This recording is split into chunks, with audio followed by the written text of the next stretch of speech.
gonna continue yung pong ating series, What Shapes Us.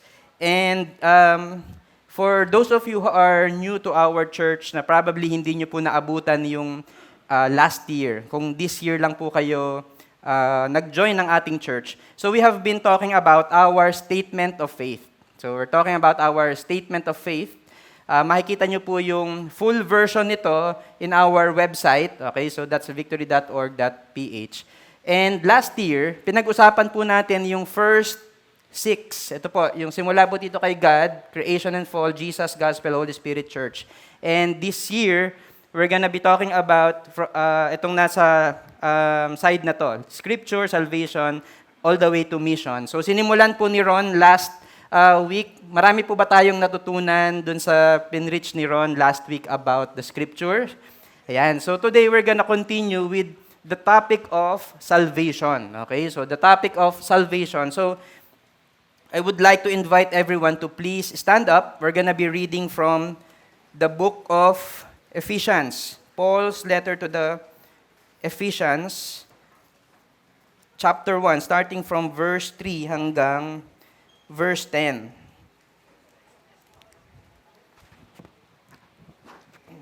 So that's Ephesians 1, 3 to 10. If you're there, nandun na po ba lahat? So if you're there, please read with me. Blessed be the God and Father of our Lord Jesus Christ, who has blessed us in Christ with every spiritual blessing in the heavenly places, even as He chose us in Him before the foundation of the world, that we should be holy and blameless before Him. In love, He predestined us for adoption to Himself as sons through Jesus Christ, according to the purpose of His will, to the praise of His glorious grace, with which He has blessed us in the Beloved. In Him we have redemption through His blood, the forgiveness of our trespasses, according to the riches of His grace, which He lavished upon us in all wisdom and insight, making known to us the mystery of His will, according to His purpose, which He set forth in Christ as a plan for the fullness of time, to unite all things in Him, things in heaven and things on earth. Let's pray. Lord, ang prayer po namin today as we hear your word is that we're gonna really understand what salvation is, what it does to us, what the impact should be in our lives. So Lord, I pray, God, for the Holy Spirit to speak in us, to our hearts, clearly, yung message mo that comes from your word. Thank you, God, in Jesus' name. Amen. Pwede na po tayong maupo.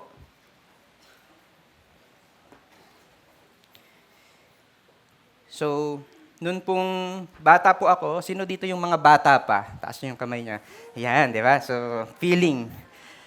When I was young, and I mean really young, okay, probably mga kids' church age level, my mother used to teach me about salvation na ganito po yung describe niya sa akin, di ba? Kapag ka mabait ka, sabi niya sa akin, kapag ka mabait ka, ano yan parang sa heaven, para daw meron kang bahay. Ayan, so ganun yung background. So kapag ka mabait daw ako, parang nangongolekta ako ng mga materyales para dun sa bahay ko sa langit. Parang pagka sumunod ako sa kanya, kapag ka naging obedient ako sa kanya, plus 3 hollow blocks. Yan, parang ganon. Plus isang kahon na tiles. Yan, so something like that. Pero, paano pag may ginawa akong mali? Pagka may ginawa akong kalokohan, pag may ginawa akong masama, minus. So ang question niya sa akin, paano ba yun? Meron ka ba talagang enough na materials? Or may utang ka pa? Di ba? Yun po yung, growing up, that was what I believed. Because that was what my mother taught me. Pero buti na lang po, yung even my own mother ay nakilala po niya si Lord at naiba yung kanyang view about and belief about salvation. And that's what we're gonna be talking about today.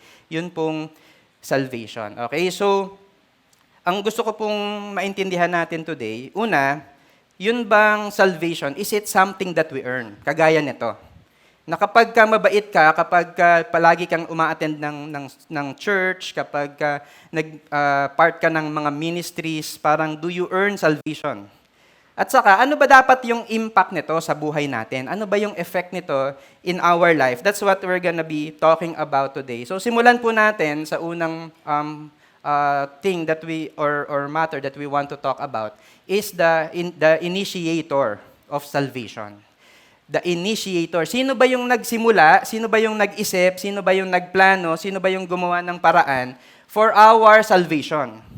So, sino po dito yung mga NBA fans? Yung mga nanonood ng basketball. So, ako lang. Yan, di ba? Yung sa NBA, sa particularly sa NBA, every year there's what we call an NBA draft. So, ano po yung NBA draft? Meron pong mga mostly mga college students na hindi pa part ng NBA who are applying para makuha sila sa isang NBA team. Okay? So yun po yun. Every year, hundreds of applicants, tinignan ko yung mga ilan ba yung nag-a-apply? More than 500 daw yung nag-a-apply every year. So ano yan? International players sa US. So maraming nag-a-apply, but only 60 players get selected. And alam niyo po kung paano sila nase-select, it's because of what they can do. 'Di ba? For example, ito si Wemby, yung nasa gitna. Siya po yung unang-unang na-select last year. Bakit? Tignan niyo yung tangkad niya, 'di ba? 7'4" ba, Kuya Joro? 7'4". 'Di ba? Tama ba? 7'6". Ayan, so mas matangkad pa pala. So and hindi lang yun, di ba? Yung nase-select ka dyan because of magaling ka mag-shoot, magaling ka dumipensa, and many other reasons. Okay? Pero ilan lang yung mase-select sa lahat ng nag-apply? 60. 60 players lang. You know, sometimes, we think na yun pong salvation is parang NBA draft. Parang it's based on our merit. Kapag ka mabait ka, kapag ka masipag ka, kapag magaling ka, feeling mo parang, ay, ako yun, maseselect ako. Parang mapipili ako para bigyan ng salvation. Pero when we talk about salvation, there is a big difference pagdating po dito in comparison dito sa NBA draft. Because these guys are selected because of skill, selected because of what they can do. Pero yun pong tayo, when we get saved, we are not selected based on any of that. In fact, in Isaiah 64, verse 6, it says, all of us have become like one who is unclean. Yan, tignan mo yung katabi mo kung mukhang unclean. Pero naligo naman, di ba? Unclean spiritually, and all our righteous acts are like filthy rags. Yan yung imagine. Lahat daw ng righteous acts na ginagawa mo is like a filthy rag. Maduming basahan. Yun po yung comparison. We all shrivel up like a leaf, and like the wind, our sins sweep us away. And sometimes, yun pong pinagmamalaki natin ay yung mga bagay na nagawa natin. Di ba? For example, alam mo ba, napakabait kong nanay. Napakabait kong magulang. Diba? Tignan mo nga yung katabi mo kung mabait na magulang. Yan, di ba? Yung napakabait kong nanay, napakabait kong tatay, ako yung nag-provide dun sa mga anak ko, pinalaki ko sila ng maayos. Siguro naman, Lord, deserving ako ng salvation. Guess what? Filthy rags. Yung pagiging mabait mong magulang is like a filthy rag. I'm not saying na wag ka nang maging mabait na magulang, maging maayos na magulang. I'm just saying that the Bible is just saying na in light of salvation, all our righteous acts are like filthy rags. Sometimes ang pinagmamalaki mo, napaka-generous mo, 'di ba? Napaka-generous mo, lagi kang nagbibigay sa mga relief operations. 'Di ba? Lagi kang nagbibigay sa mga foundations, 'di ba? Yung feeling natin, we're gonna get saved because of that. Pero again, ano po yung sabi sa Bible? Filthy rags. Pero ito po yung sabi ni Jonathan Edwards. I'd like to quote him. Sabi niya, "You contribute nothing to your salvation except the sin that made it necessary." Wala po tayong contribution sa salvation natin except for the sin that made it necessary. Di ba? Wala tayong pwedeng ipagmalaki na ito yung ginawa ko, kaya ako deserve yung salvation na meron ako, except for the sin that made it necessary. So ano po yung good news para sa ating lahat? So everybody say good news. Good news in Ephesians 1, verse 3, starting from verse 3, "Blessed be the God and Father of our Lord Jesus Christ, who has blessed us in Christ with every spiritual blessing in the heavenly places, even as He chose us in Him before the foundation of the world, that we should be holy and blameless before Him." And ano po yung sinasabi sa atin itong verse na to? So, una, salvation is God's gift to us. It's God's blessing to us. Biyaya po siya ng Diyos, binigay po siya ng Diyos. It's not something that you earn, that you na pinaghihirapan mo, di ba? So the Bible says that si God daw blessed us in Christ with every spiritual blessing in the heavenly places, even as He chose us in Him. Ibig sabihin, iniisip ko, paano ko ba siya ma-explain ng mas madali? Ang ibig niya pong sabihin is that God blessed us to the extent that He chose us. God blessed us to the extent that He chose us. Yun pong blessing ni Lord ay naging obvious sa buhay natin nung pinili po niya tayo para iligtas. It's God's blessing. Salvation is God's gift. It's God's blessing. And ano pa yung sinabi niya? Salvation is not based on our merit, but on God's doing alone. Hindi po siya based dun sa mga bagay na ginawa natin. It's a gift to us. It's something na based lang because of God's initiative, God's love, and God's doing alone.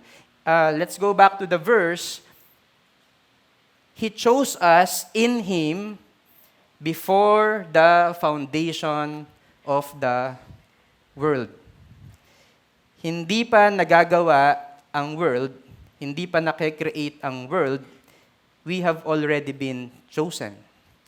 So, ano po yung ipagmamalaki natin na nagawa ko yan. Wala. Because sabi po sa Bible, we have already been chosen before the foundation of the world. Can you imagine? Pinili ka na iligtas ng Diyos bago pa niya gawin yung mundo. It's God's gift. It's not something that we can boast about. And also, salvation leads us to holiness. Diba? Yung sabi po niya dito, that we, as God chose us, we are gonna be holy and blameless before Him. Ito po yun. Salvation leads to holiness, to living a holy life. Or in other words, pinili po niya tayo to be set apart for Him. Set apart. And we're gonna read again yung tong verse na nabinasa ni Ron kanina, ni Coach Ron, Ephesians 2, "For by grace you have been saved." It's only by grace. It's only by God's blessing. It's only because of God's love and initiative that God has saved us. Di ba? Yun po yun. It's only by grace. When we talk about grace, it means undeserved blessing. It's undeserved favor. It's something that we don't deserve, and yet God gave it to us because of His love. It's only by God's grace that we are saved through faith. It's only through faith. And this is not your own doing. Kung hindi pa ba malinaw yung mga in-explain ko kanina, I hope na it's gonna be clear with this. Salvation is not your own doing. It is the gift of God, not a result of works. Not a result of works. Let that sink in. And sabi ni Coach Ron kanina, minsan nakakalimutan natin na yung salvation daw natin is not a result of works. It is by grace. Diba? It's not a result of works so that no one may boast. Okay? For we are His workmanship, created in Christ Jesus for good works, which God prepared beforehand that we should walk in them. And I hope na ma-realize po natin, dito po sa topic natin, the initiator of salvation, that it's God who initiated our salvation. Di ba? Minsan, iniisip po natin, pag tinanong ka, paano ka napunta ng church? Yung iba sa atin, somebody invited us, pero yung iba, naghanap talaga ako ng church. Di ba? Meron na ba kayong nakausap na ganon? Naghanap talaga ako ng church. Pag-check ko sa Facebook, nakita ko, ito yung nakita ko, so pumunta ako dito. Pero again, kahit na walang nag-invite sa'yo, it's the work of the Holy Spirit in you. Di ba? I was doing one-to-one with someone. Sino po yung nag-initiate para maligtas siya? Ako ba? Dahil ako yung nag-one-to-one sa kanya? Hindi po. Because when I talk to him, alam niyo po kung ano yung na-realize ko, God is already at work in his life. Hindi pa clear sa kanya what salvation is, what this is all about, what church is. Pero I can recognize that the work of the Holy Spirit has already begun in his life because it is God who initiated our salvation. Hindi po tayo yung nag-initiate nun. It's not because of our own doing, it's not because of our works, it's only because of God. So malinaw po ba yon? Yan. Ito po yung second thing that we're gonna talk about because sabi po dito sa verse na to, for we are His workmanship, created in Christ Jesus for good works. So, kinreate tayo, sinave tayo for good works to live a holy life, a blameless life. So, ito po yung second nating pag-uusapan, and I want to call this the magnitude of salvation. Iniisip ko kung ano yung tamang adjective to describe this. The magnitude, the immensity, the extent, and naubusan na ako ng mga words sa dictionary, sa thesaurus, na just to describe what I want to say. Because ang gusto ko pong sabihin dito, gaano ba kalaki? Yan, Tagalog na lang, baka mas madaling intindihin. Gaano ba kalaki, gaano ba kaganda yung salvation na binigay sa atin ng Diyos? Kasi alam niyo po yung problem natin, we got saved, pero sometimes we don't really know what salvation did to us, what God did for us when He saved us. Just like this fisherman in Palawan. So true to life, ano po to? True to life story. Meron pong isang fisherman who found a giant pearl. So this is the biggest in the world. Probably nakita niyo po to sa news. Nasa news po to many years ago. So ano po yung story niyan? Meron pong isang fisherman sa Palawan. He found this giant pearl, but he did not know that it was a pearl, a legit pearl. So ano pong ginawa niya? Akala niya bato lang na malaki, na maganda lang. So for 10 years, nilagay lang niya doon sa ilalim nung kama niya. Until nakita nung isa niyang relative, and sinabi nung relative na, ipacheck mo kaya. Kasi it seems to me that this is not just an ordinary rock, it's a pearl. And when he had it checked, alam niyo po kung magkano yung worth? $100 million. How many of you, yung life niyo po will change kapag nakakuha kayo ng $100 million? Di ba? Yung parang minsan tipid na tipid kayo. Ayaw mong bumili ng kung ano-anong gamit. Pero imagine what $100 million will do to you. And yun pong salvation natin is worth more than $100 million. Would you agree with me? Na yun pong salvation natin is hindi lang sa blessings dito sa earth, pero yun pong life na binigay sa atin ni Lord is more than that. It's so much more. And ang question ba sa atin, kapag naintindihan natin deeply kung ano yung salvation, nagbabago ba yung buhay natin? Or we think na it's just, alam mo yun, parang religion lang. Parang naiba lang yung religion mo. When you get to know who Jesus is, parang, kamusta? Kamusta naman yung newfound relationship mo kay Lord? And sometimes, alam niyo po yung sagot natin, okay naman. Dun sa ina-attendan ko na church, parang naiba lang yung music na kinakanta nila eh. Parang naiba lang yung mga practices nila, 'di ba? Yung parang alam niyo yun, yung parang naiba lang yung location and we think na it's just like that. Pero I hope na we get to really appreciate and deeply understand what salvation does to us. So in the next verse 5, in love, He predestined us for adoption. Everybody say adoption.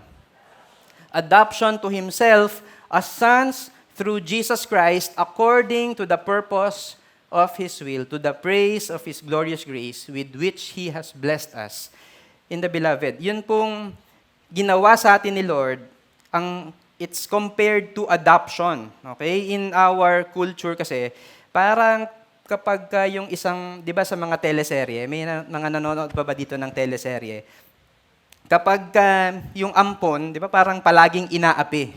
'Di ba? Yung ampon ka lang, 'di ba? Ganun yung sa mga pelikula, 'di ba? Sa mga teleserye.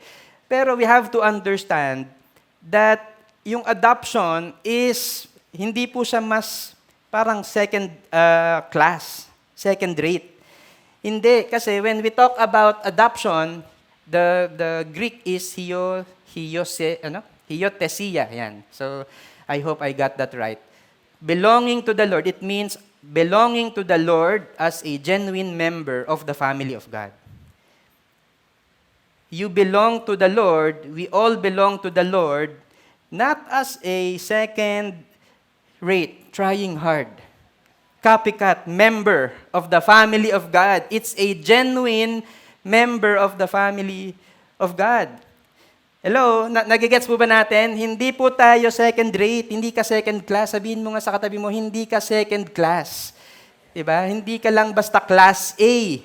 Diba? You are a genuine member of God's family. Kasi what happens is this, the adoptee, yun pong inampon, receives all the rights of a fully legitimate son in his new family. Hindi siya yung parang sa mga teleserye na parang ampon ka lang, ako talaga yung totoong anak, ako yung magmamana.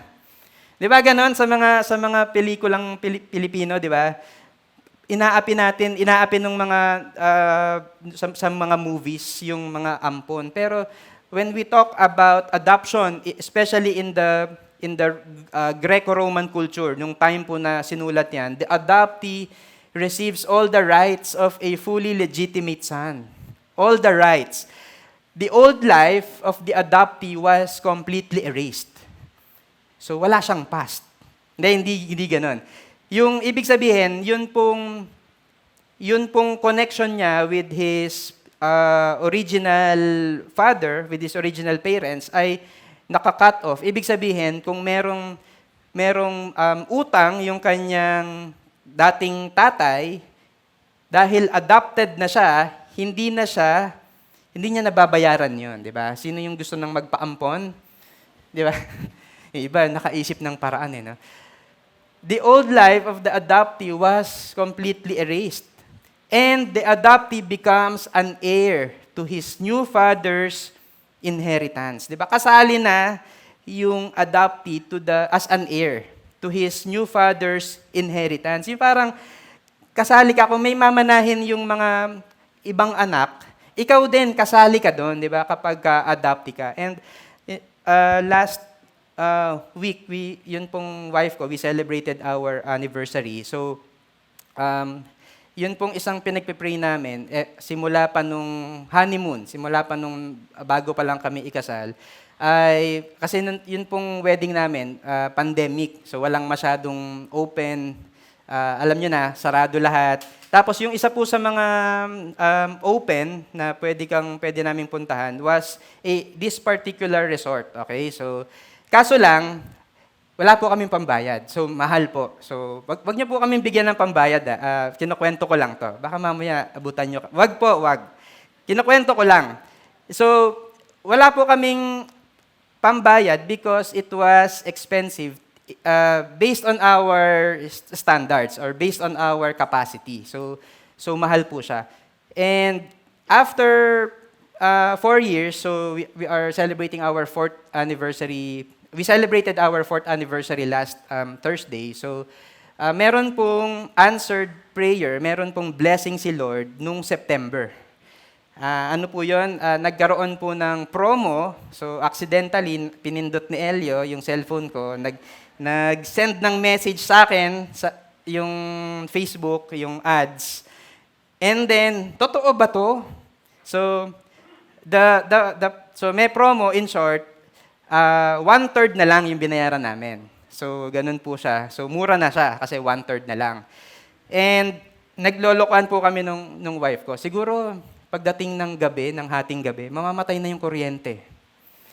Bakit? 1/3 lang binayaran natin eh.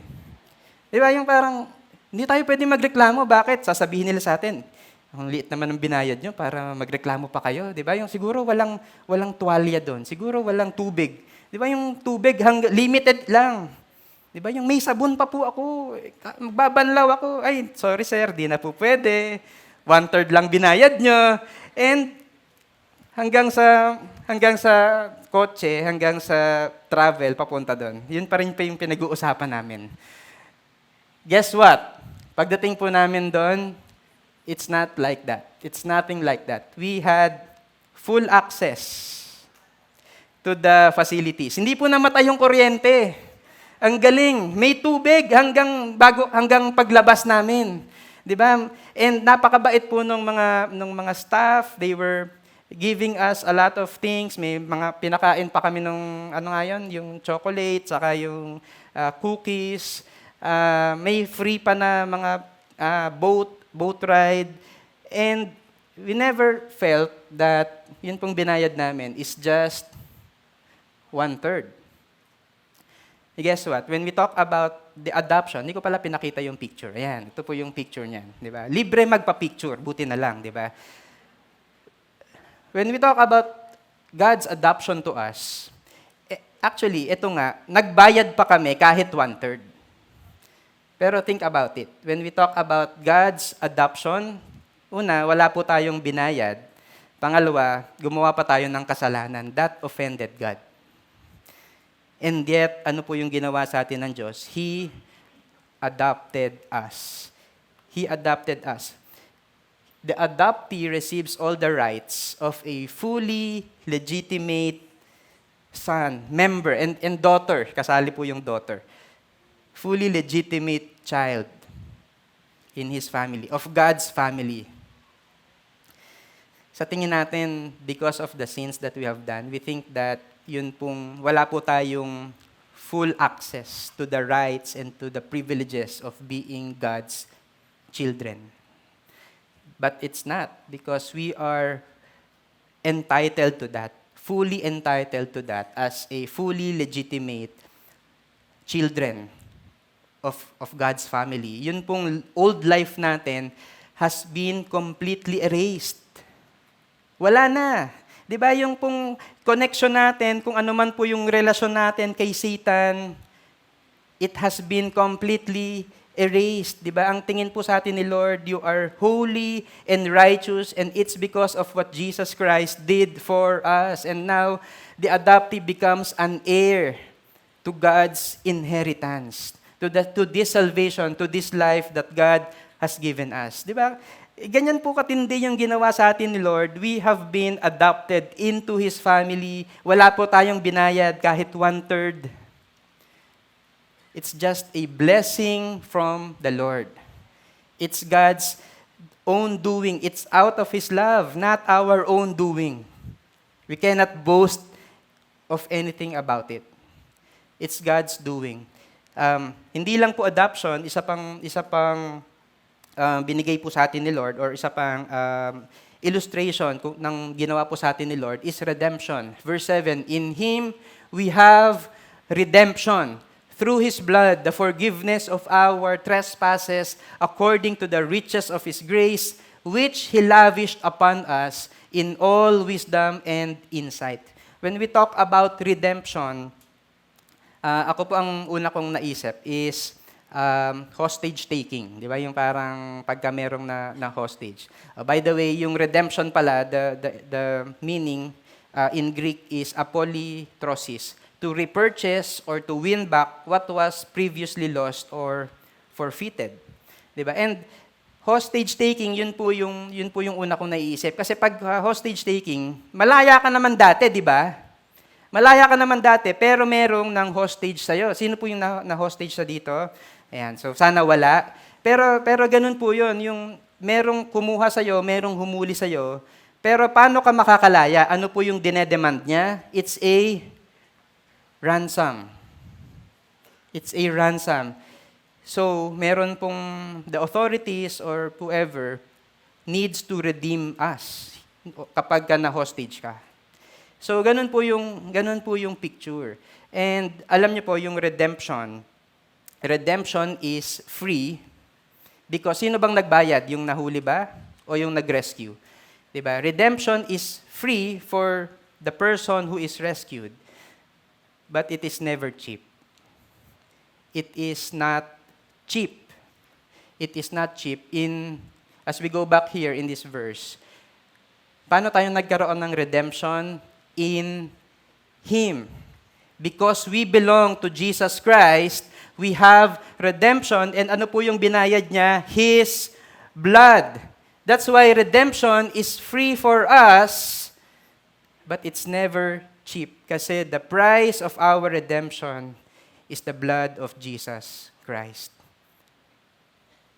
And if you don't think na parang napakalaki po ng pagmamahal sa atin ng Diyos, can you try imagining giving up your own child in place of somebody else na hostage? I can't imagine the time na maho-hostage po na ibibigay ko po yung anak ko as a ransom, kapalit ng isang taong na hostage. I can't. Pero ano po yung ginawa ni God? He willingly gave Jesus Christ, His Son, to die on the cross. It's His blood so that we can have redemption. Na-appreciate po ba natin yung ginawa ni Lord para sa atin? Kaya nga, sabi ko, the magnitude, the immensity, the largeness, kung gaano kalaki yung pagmamahal sa atin ng Diyos. And I just hope na the Holy Spirit will speak to our hearts. Kasi my words will definitely not be enough. Kung ano po yung mga words na mahalungkat ko from the dictionary will never be enough to help us understand kung wala po yung witness ng Holy Spirit sa puso natin. And that's what I have been praying for, that we really get to understand the extent of which God loved us. In Mark chapter 10, verse 45, it says, "For even the Son of Man came not to be served, but to serve, and to give His life as a ransom for many." It's a ransom. That's what He did for us. Binigyan po niya tayo ng ransom. And ano po yung resulta nito? Verse 9. Verse 9 would say, starting from verse 9, "Making known to us the mystery of His will, according to His purpose, which is set forth in Christ, as a plan for the fullness of time." So sinasabi po dito sa verse na to, that it's the plan of God. It's the mystery of His will. It's the purpose of God. It's His plan for the fullness of time. So ibig sabihin, pinlano talaga to ng Diyos, dinesire talaga to ng Diyos, so that, ano po yung result? To unite all things in Him, things in heaven and things on earth. And that includes you and me. To be united with Him, to have this close fellowship with our Lord Jesus Christ. Kasi gano'n naman talaga yung design ng Diyos. Di ba nung kinreate ni Lord, si Adam at saka si Eve, they have this close fellowship with our God, pero nasira because of sin. And kaya nga redemption, kasi yun yung binabalik ng Diyos at ginawa niya through Jesus Christ so that tayo na nahiwalay sa Kanya because of our sinfulness, ano po yung mangyari? Maging united with Him once again. Ganun po tayo kamahal ng Diyos. He wants us to be with Him. Bakit? For what? Dahil ikaw yung pinakamabait? Hindi. Filthy rags nga eh. Bakit? Dahil ikaw yung pinakamasipag mag-serve sa ministry? Hindi. Filthy rags. But simply because of His love for you and me. That's how much He has done for us. Meron po akong the other day, may kausap po ulit ako. Sabi niya, uma-attend ako ng church, lagi, for the longest time. Pero alam mo, nahihiya ako na to fully participate. Yung parang attend lang siya ng church, and uuwi na, that's it. Sabi niya, nahihiya akong mag-participate in the ministry, to join a victory group. Bakit? Bakit ganon? Sabi niya, because I feel condemned. Kasi feeling ko, meron akong mga kasalanan na hanggang ngayon, hindi ko pa rin naaayos. Pero ano po pa yung binigay sa atin ng Lord? Is it alam niyo yun, parang katiting na pagmamahal lang ba? Katiting na forgiveness lang ba yung binigay sa atin ng Diyos? It's not. In Christ, there is no condemnation. Diba? Adopted, fully forgiven, we are redeemed. That is who we are in Jesus Christ. Yun pong adoption and yun pong redemption and yung unity with our Father in heaven. It's all undeserved. Tama po ba? It's all undeserved. Sino po dito, you are deserving of what Jesus Christ has done for you? Wala. Nobody. We are all undeserving of what Jesus Christ has done for us. And that's why I hope na yun pong response natin is to worship Him. It's to worship Him. It's to thank Him. Lord, maraming salamat, Lord, for what you have done for me. Lord, because of that, I'm gonna serve you. I'm gonna walk in your purpose. Not because I'm trying to earn my salvation. No. Hindi ko gagawin yun because I'm trying to win my salvation, to earn my salvation. I'm doing that as a worship unto you. Kasi kinreate mo ko to be united with you and nirescue mo ko to be united with you. And that's why I'm gonna worship you. And last, as I call our worship team, is the assurance of our salvation. The assurance of our salvation. You know,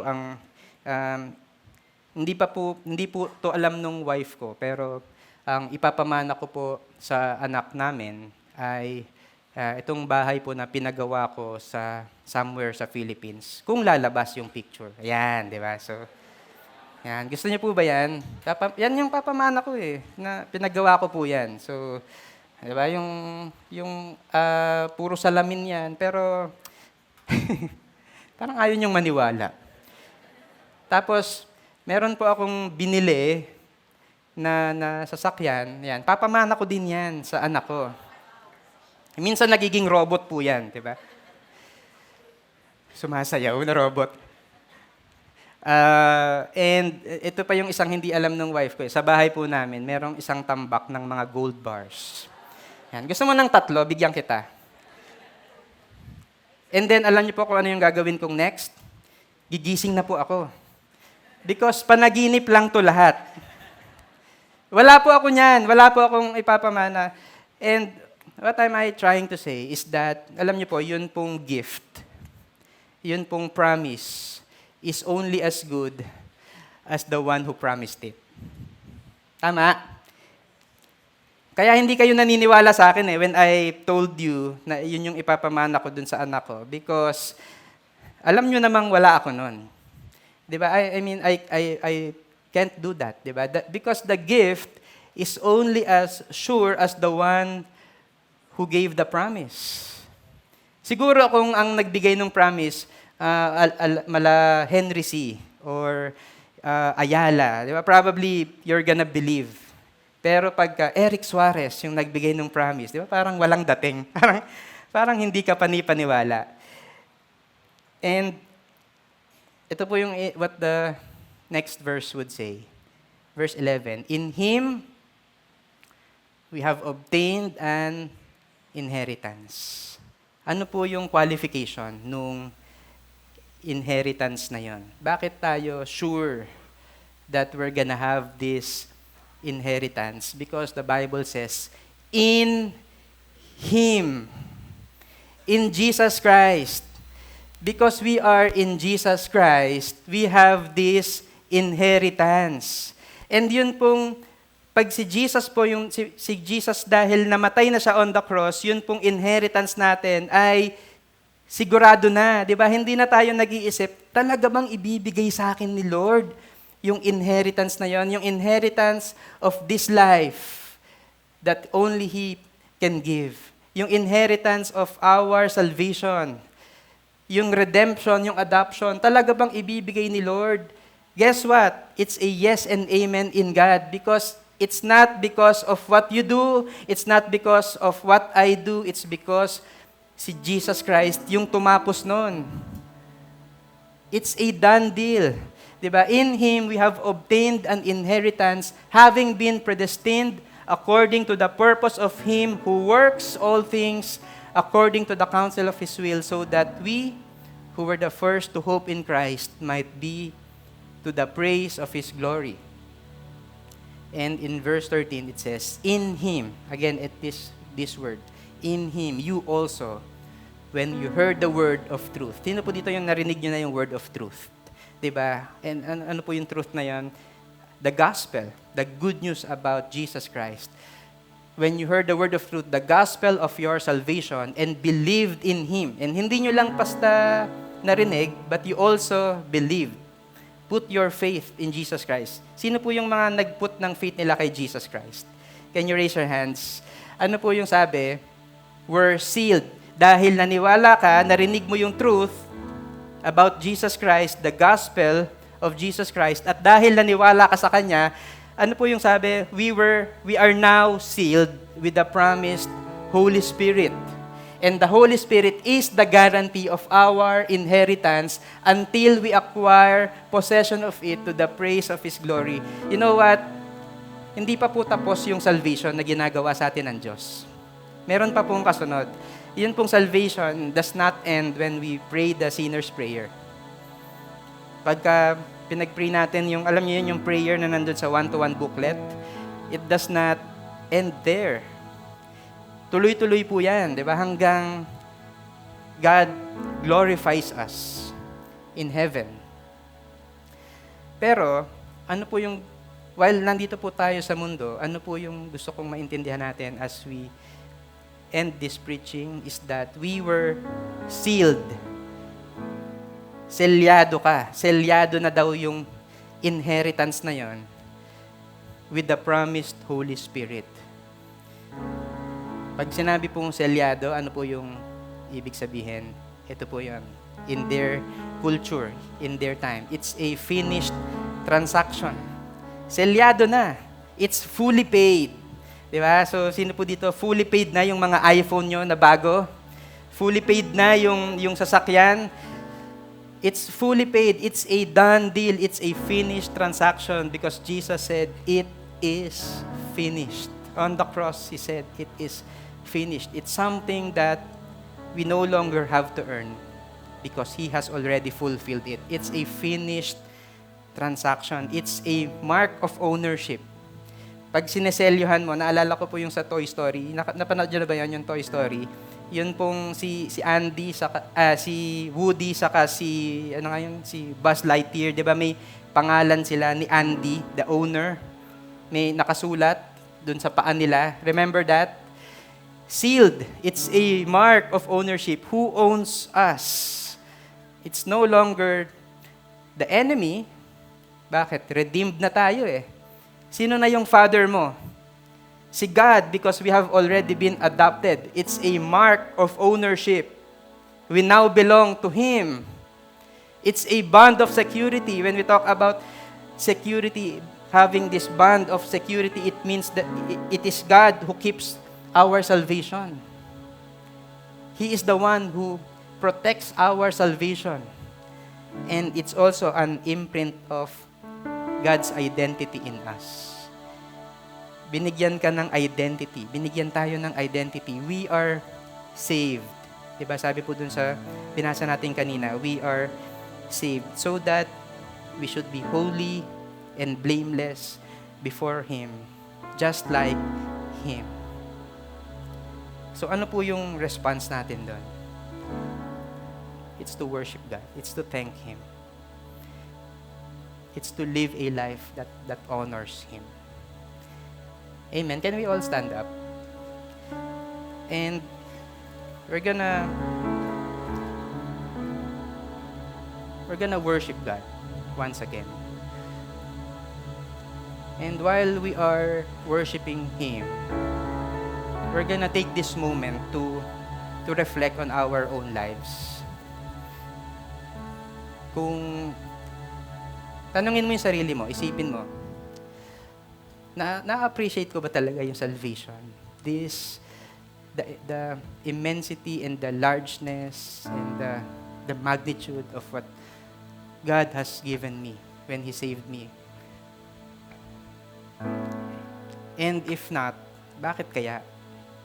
Ano kaya yung parang hindrance? Ano kaya yung nakaka-confuse sa akin? Bakit nga ba hindi ganun yung pagtingin ko sa salvation? And I hope na as the Holy Spirit reveals to us what the answer to that question is, we're also gonna realize how big and how wide and how high and how deep the Father's love is for us.